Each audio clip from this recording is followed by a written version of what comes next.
And U.S. policy's been tough on China, and rightfully so. This latest round where we see the Chinese essentially, while the rest of the world is fighting the virus, the Chinese are starting a propaganda war, attacking other countries. I think the U.S. has been great, where the president says, look, we're going to have to work together, and so he maintains that close personal relationship. But across the board, whether it's military, political, economic, or public health policy, the administration is pushing back on China where China is wrong, and we have to continue to do that.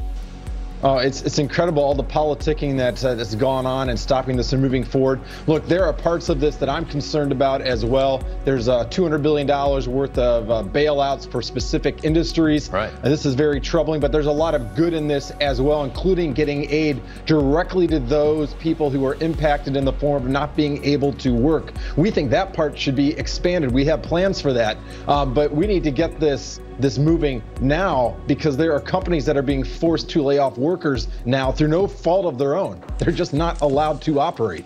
There are portions of it that are temporary and targeted. So when we're talking about helping people who are unemployed, small businesses, there's a small business SBA loan component that gets loans to businesses for payroll, utilities, and mortgages. That's temporary and targeted, lasts to the ends of the year. But then you have other components that funnel hundreds of billions of dollars to special interest and special sectors such as airlines and airline cargo that end up being handouts, end up being grants to these companies.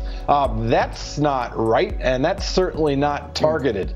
But remember that the states, through the governors, enjoy police power, and they can use the police and also call up their militia, their National Guard. And they're doing that now in some states, mainly to move medical and logistical supplies and that sort of thing. But they have broad state constitutional power to use their National Guard to enforce their stay-at-home and quarantine orders. So let's hope it doesn't get to that, but they do enjoy that power. The federal government does not enjoy or have police power under the federal Constitution. You know, within the family of nations and within the Democratic Club, there are different social and cultural norms around political freedom and representation. And remember, in one of our states, the motto is live free or die. Americans will do this our own way. And we're seeing that happen. There's a continuum from just a severe lockdown to asking people to stay in place.